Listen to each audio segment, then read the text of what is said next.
In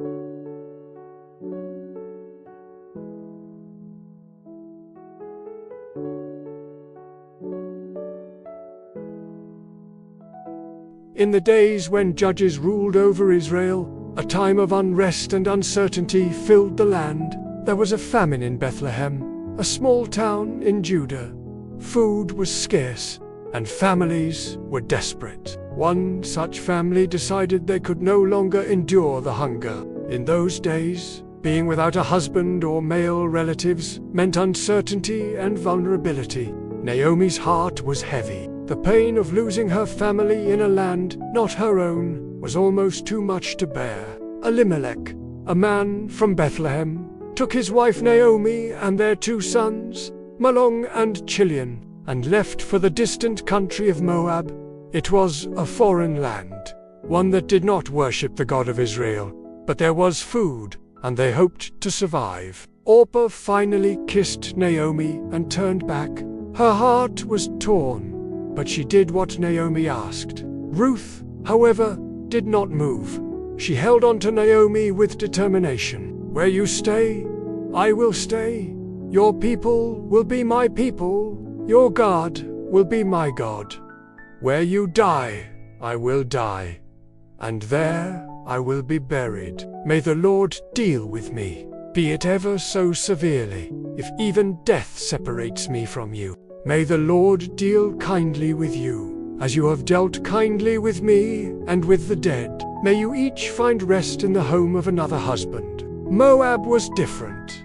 The language, customs, and gods all felt strange. But for 10 years, the family tried to make it their home. Elimelech died not long after arriving, and Naomi was left with her 2 sons. Her heart ached, but she clung to hope.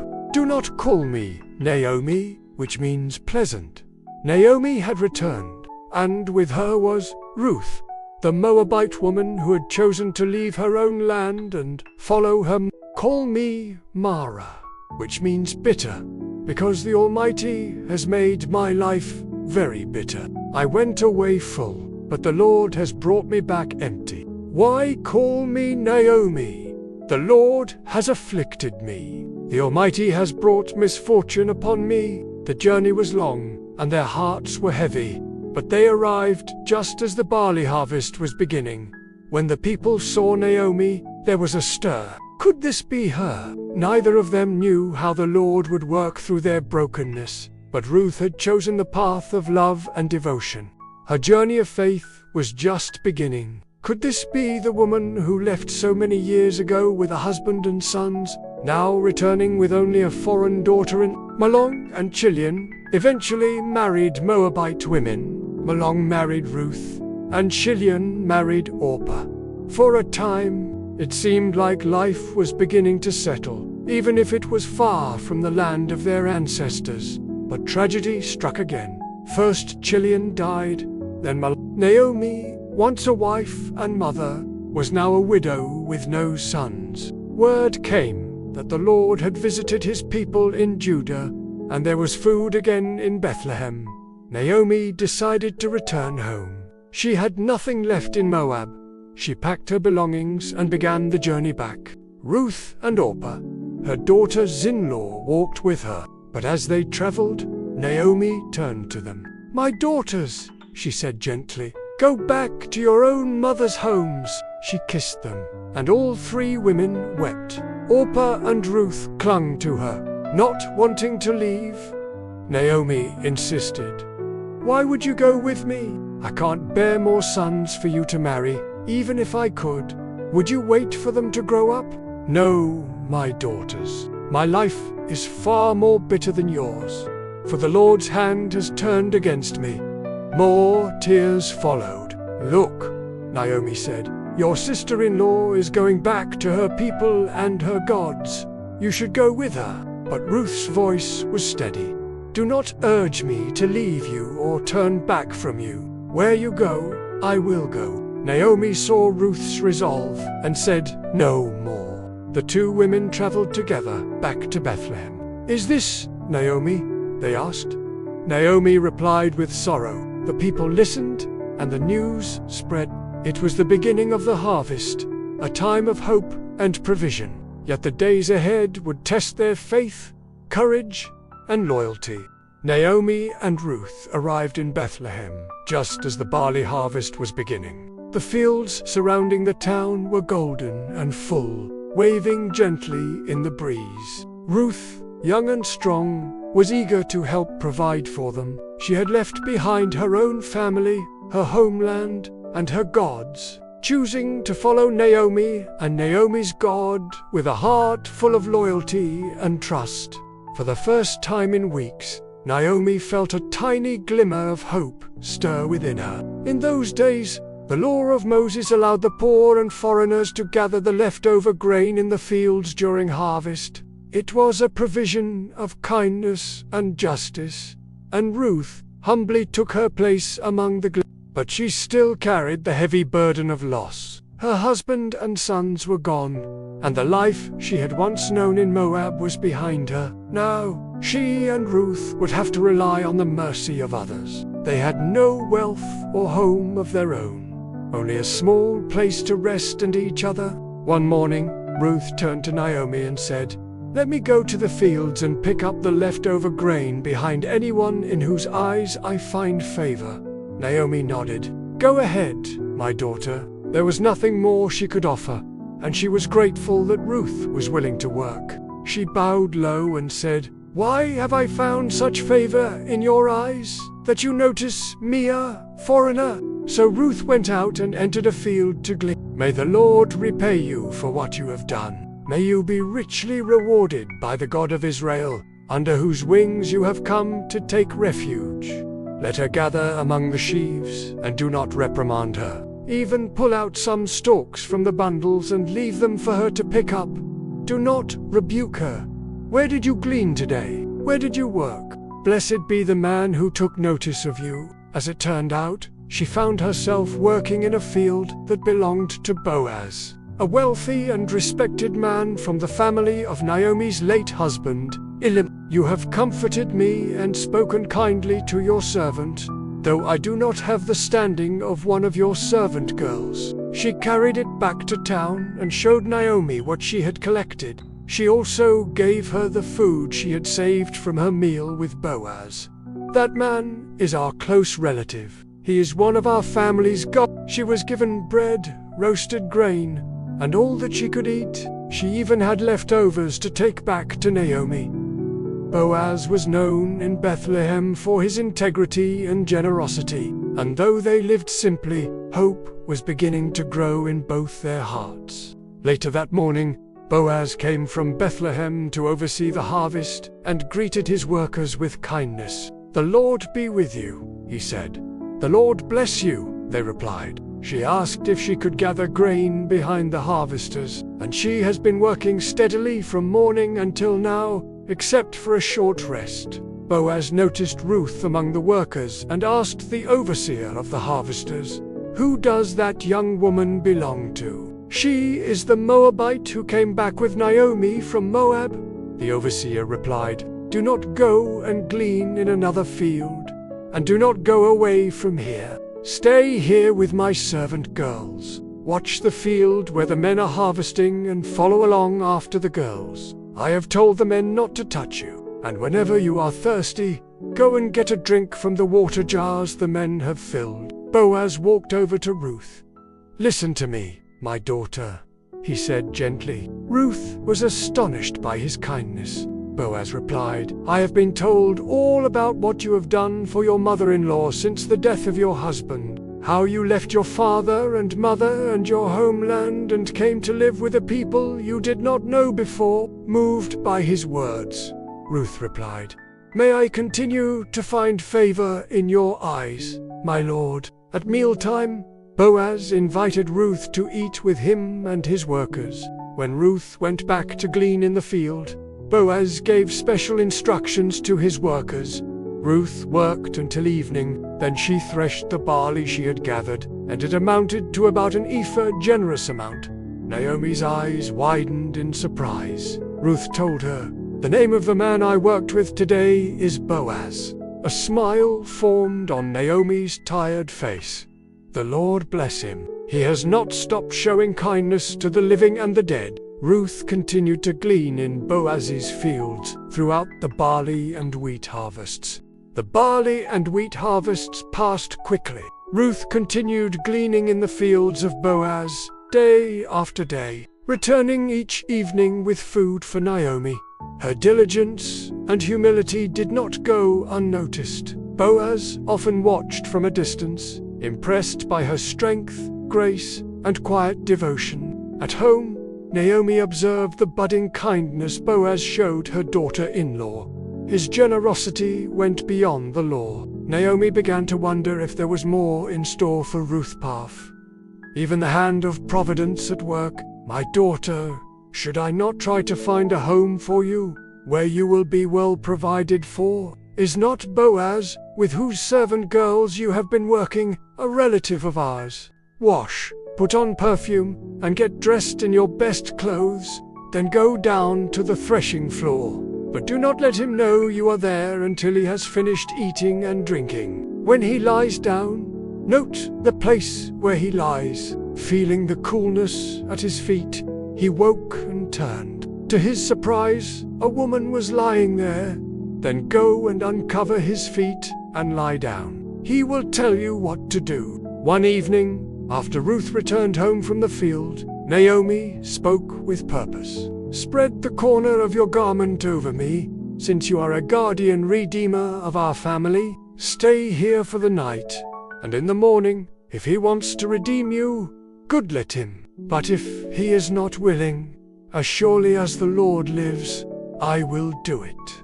Ruth sat quietly, listening. "The Lord bless you, my daughter. This kindness is greater than that which you showed earlier." Naomi's eyes softened, and she said, "Wait, my daughter, until you find out what happens. For the man will not rest until the matter is settled today." Before the sun rose, while it was still dark, Boaz told Ruth, "Bring me the shawl you are wearing and hold it out." She did, and he poured into it 6 measures of barley and placed it on her shoulders. "You have not run after the younger men, whether rich or poor. And now, do not be afraid. I will do for you all you ask." The sky was beginning to lighten as she stepped into the house. Naomi greeted her, anxious to hear what had happened. "All the people of my town know that you are a woman of noble character. Tonight he will be winnowing barley on the threshing floor," Naomi continued. This custom, though unfamiliar to modern times, was a symbolic way of asking for protection under the law of levirate marriage, where a close relative could redeem and marry a widow to preserve the family line. "I will do whatever you say." The scent of crushed grain filled the air. In the dim light, she could see Boaz, his work finished, enjoying a meal and wine with his men. Her heart pounded, but her face was calm. She had placed her trust not only in Naomi's wisdom, but also in the God she had come to follow. When they were done, Boaz laid down near a heap of grain and fell into a deep sleep. Ruth looked at Naomi and nodded. That night, under the cover of darkness, Ruth made her way to the threshing floor. Ruth waited in silence until all was still. Then, with quiet steps, she approached Boaz, uncovered his feet, and lay down nearby. In the middle of the night, Boaz stirred. "Who are you?" he asked, startled. "I am your servant Ruth," she replied gently. Boaz's voice softened. Ruth remained silent as Boaz continued. "Although it is true that I am a guardian redeemer of our family, there is another who is more closely related than I." He gently urged her to stay where she was until dawn. "Do not go back to your mother-in-law empty-handed," he said. Ruth returned to Naomi. "How did it go, my daughter?" Ruth told her everything Boaz had said, and gave her the barley he had sent. They both sat quietly, knowing the future now rested in hands greater than their own. The first rays of sunlight had only begun to brush the rooftops of Bethlehem when Boaz set out for the town gate. In those days, the gate was not only a passageway, but also the place where important decisions were made, witnessed, and sealed by the elders of the town. Before long, the man he had spoken of, the one who was the closer relative to Naomi, Boaz called to him, "Come over here, my friend, and sit down." The man turned, nodded, and took a seat beside Boaz. Then Boaz gathered 10 of the town's elders and asked them to sit as witnesses. Boaz stood and waited with intent. "Naomi, who has come back from Moab, is selling the piece of land that belonged to our relative. I thought I should bring the matter to your attention and suggest that you buy it in the presence of these elders. If you will redeem it, do so. But if not, tell me, so I will know. May the Lord make the woman who is coming into your home like Rachel and Leah, who together built up the family of Israel. May you have standing in Ephratah and be famous in Bethlehem. Through the offspring the Lord gives you by this young woman, may your family be like that of Perez, whom Tamar bore to Judah. God has not forsaken us, my daughter. His kindness has found us once more, for no one has the right to do it except you, and I am next in line." He had not only honored the law, but also followed the heart of God's justice and mercy, and that now, with the matter settled, they could look ahead, not in uncertainty, but in hope. Ruth's eyes filled with tears, not of fear, but of joy and quiet awe. "You redeem it yourself. I cannot do it." Once all was settled, Boaz turned to the relative and spoke with calm authority. Fields that were once only sources of survival were now symbols of redemption.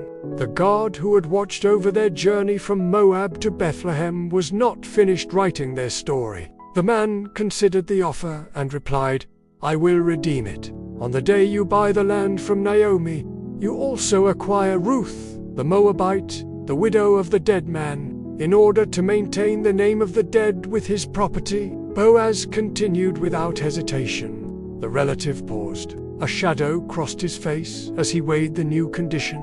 "Then I cannot redeem it," he said after a moment, "because I might endanger my own estate." Now, in ancient Israel, legal transactions were sealed by taking off a sandal and giving it to the other party. This was the custom of confirmation. So the man took off his sandal and handed it to Boaz before the elders and the crowd that had begun to gather. Boaz stood tall and proclaimed, "Today you are witnesses that I have bought from Naomi all the property of Elimelech, Kilion, and Mahlon. I have also acquired Ruth the Moabite, Mahlon's widow, as my wife, in order to maintain the name of the dead with his property. His name will not disappear from among his family or from his hometown. Today, you are witnesses." The elders and the others replied together, "We are witnesses." Boaz bowed his head in gratitude. What had begun as an act of quiet kindness to a grieving woman had grown into something greater than he could have imagined. Later that day, Boaz returned to Ruth. He told her all that had transpired. That evening, Naomi looked at her daughter-in-law and smiled. Her heart filled with warmth she had not felt since the loss of her own sons. The sun dipped below the hills as the small family sat together. Not yet. The days that followed moved with gentle purpose as Bethlehem prepared for a celebration. The fields were golden and full with harvest, and the air carried the scent of grain and the soft buzz of new life. But the most joyful anticipation did not come from the land, it came from the hearts of Boaz and Ruth. Their marriage was not one of impulse or fleeting emotion, but one grounded in faith, sacrifice, and steadfast kindness. Boaz stood at the front, dignified and hopeful, his eyes never straying from the path where Ruth would appear. When she did, there was a hush, not from surprise, but from wonder. This was no ordinary woman. She had left her homeland out of loyalty. She had gleaned under the hot sun out of duty. She had spoken with humility and walked with grace. Now she was being honored, not only by Boaz, but by a town that once barely knew her name. They walked often through the barley fields together. now not as gleaner and landowner, but as husband and wife. She didn't say anything at first, letting the truth settle into her heart like soft rain on dry ground. The love between them grew quietly, deeply, nourished by mutual respect and shared devotion to God. "The Lord has been faithful," he said, voice thick with emotion. "He has given us more than we ever asked for." In the eyes of the town, and in the presence of the Lord, Ruth, the Moabite, once a foreign widow and stranger in Israel, would now become part of its future. "Praise the Lord, who has given you a grandson to care for you in your old age," they said. "He will renew your life and sustain you." Naomi busied herself preparing cloths and little garments, her fingers steady and joyful. Her sorrow had turned to gladness, her loss to restoration. "You are radiant, my daughter," she whispered. He was not only Ruth's son, he was the living reminder that God restores, that love and loyalty are never wasted. Ruth turned, eyes bright.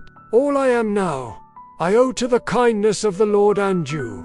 On the day of the wedding, Naomi looked at Ruth and smiled, her hands gently smoothing the simple but beautiful garments the townswomen had helped prepare. The town gathered with cheer and blessing. The ceremony was solemn and joyful, witnessed by elders and neighbors alike. Boaz and Ruth pledged themselves before the Lord, not as strangers bound by law, but as companions chosen by providence. Grain, wine, fruit, and roasted lamb filled the tables. The very David who would one day slay a giant and become king of Israel. "May Ruth be to you better than 7 sons." Children played, elders blessed the couple, and laughter rang out over the hills. Naomi sat among the women, no longer Mara, bitter, but again Naomi. The empty ache that had haunted her for so long had begun to heal. Afterward, the people of Bethlehem gathered for a feast. "Blessed is the Lord," one of the women said to Naomi, placing a warm hand on hers. "He has not left you without a redeemer today." In the weeks that followed, Ruth and Boaz's home became a place of peace and joy. Then one morning, Ruth woke with a quiet smile and placed her hand upon her stomach. When she finally told Boaz, his eyes filled with wonder and tears. Months passed, and as Ruth's belly grew, so did the excitement in Bethlehem. At last, the child was born. A son. The town women came again to Naomi, cradling the baby in their arms before placing him gently into hers. Naomi held the baby close, tears rolling down her cheeks. The baby's name was Obed, and though he was just a tiny life in a small town, he would grow to become the grandfather of a shepherd named David. Through Ruth, the Moabite widow, a foreigner who clung to her mother-in-law, the line of kings and the promise of a Messiah had begun. Obed's first cries filled the house with life, and the hearts of Naomi, Ruth, and Boaz with the child, so small in form, yet great in promise, seemed to carry not only the joy of his family, but the very hope of a nation. She rocked him gently, remembering the days she had returned to Bethlehem empty, the bitter name she had chosen for herself. They did not speak of Ruth's Moabite origin anymore, nor did they question the strange turns of Naomi's life. Instead, they said, "Naomi has a son." They spoke of Ruth's faithfulness and of Boaz's kindness. He had offered Ruth a place of protection, but what he received in return was so much greater life reborn from grief, and now a child born from love. They saw the baby as a sign that God had not forgotten his people. Now she was full, overflowing even, and she marveled at the path that had led her here. "He will carry the name of his father and the honor of your house." She walked with a renewed spring in her step, often seen cradling Obed as she hummed lullabies. The ache that had hollowed her heart in Moab had been soothed. She saw in Obed the proof that the Lord was not finished with her story. For Ruth, holding him was a sacred moment, a culmination of every hardship, every choice of loyalty, every whispered prayer in the night. But because of how they endured it with faith, kindness, and a love that crossed every border, he takes what was broken and makes it whole. Boaz continued to work his fields, ensuring that his workers treated even the lowest among them with respect. Ruth often joined him in the fields, with Obed tied to her back, smiling at the land that had once provided her only scraps. It now provided a home, a heritage, a future, not because they were wealthy or powerful, but because they were just and humble. They were the kind of people whose lives shone with the quiet light of faithfulness. She often held him at night, watching the stars above Bethlehem, speaking softly to the Lord. Naomi pressed a kiss to the baby's brow and whispered his name again. Obed, servant, worshipper. But even without the knowledge of kings and kingdoms, they knew this. The Lord had not only restored their lives, he had woven them into something far greater than themselves. The women of Bethlehem gathered again, their arms full of gifts, their words full of blessing. She had buried a husband and left her homeland. She had walked beside a grieving mother and gleaned under the sun with weary hands, but now she stood surrounded by love, in a place where her name was spoken with honor. May he become great in Israel, one woman said, stroking the child's dark hair. Boaz watched from the doorway, his eyes never leaving the little bundle in Naomi's arms. His heart swelled with quiet gratitude. As the weeks turned into months, Obed grew stronger. Ruth cared for him with gentle hands and constant song, whispering scripture into his ears even before he could understand. I came here with nothing, she would say, but you have given me everything. You are the God who sees, who hears, who redeems. Ruth never forgot who she was. Her journey had begun far away, in Moab, with sorrow and hunger. As for Naomi, she seemed younger now, though her hair had grown white. Blessed be the name of the Lord, she said once, as she held him up to the light. The days were simple, but not without meaning. They did not yet know that Obed would become the father of Jesse, and Jesse the father of David. Their story would be remembered for generations, not just because of what they endured.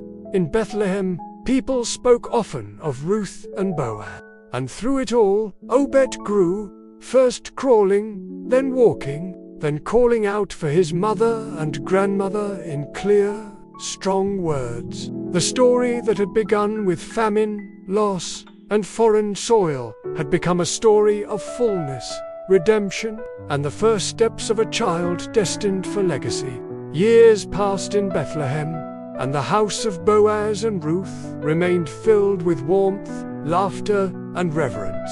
Obed grew into a sturdy boy, thoughtful and kind, much like his father. She delighted in her son's questions and encouraged his every step, guiding him not just in the ways of work and wisdom, but in the fear and knowledge of the Lord. He knew his mother came from Moab and chose Israel's God above all others. He knew his father had acted with honor and grace, redeeming not only land but hearts, and he knew his grandmother Naomi had walked through deep sorrow to find joy again. This was his heritage, a legacy, born not of power but of perseverance. This is where your mother gleaned. She came with nothing but her faith and her love for your grandmother, but in his heart he felt the stirrings of destiny, not in ambition but in devotion. He wanted to serve as his parents had served, to love as they had loved. Never forget where we came from, and never forget the God who brought us home. And from that small beginning, the Lord built all of this. She rested in peace, surrounded by the family she once thought she had lost forever.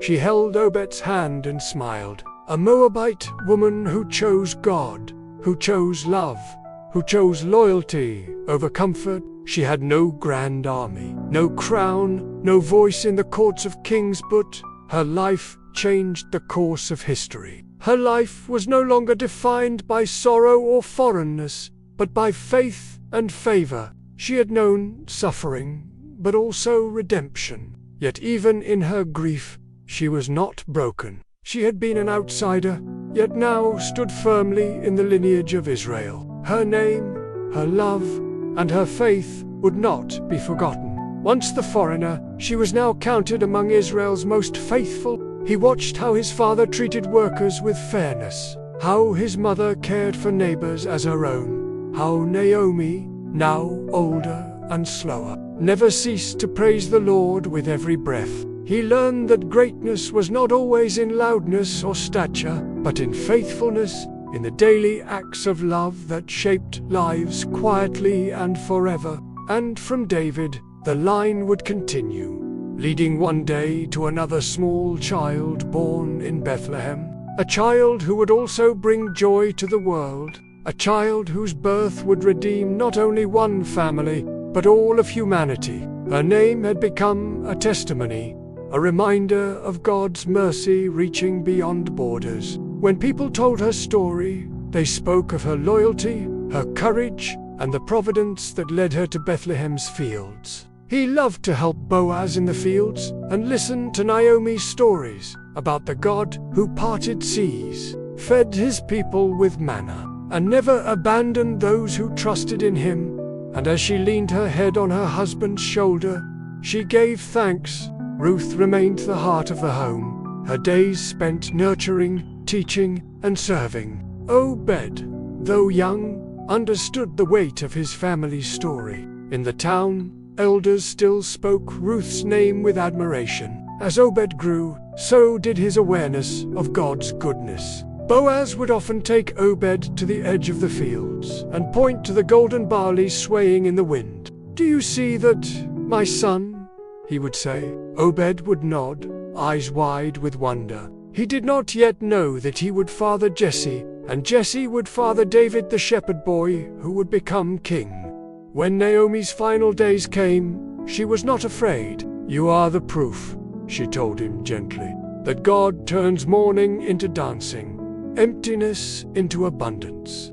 Ruth wept quietly as she buried Naomi beside Elimelech. Years later, when people traced the line of David, they spoke of Ruth with her story would echo through generations as one of the clearest pictures of God's redemptive power, from famine to fullness, from loss to life, from widowhood to legacy. Obed would pass the story on to his son Jesse, who would pass it to David. But that was still far in the future. For now, Ruth sat outside her home with Boaz, watching Obed chase the evening sun across the field, his laughter echoing into the twilight. For the journey, for the harvest, for the child, for the God who had written it all so perfectly.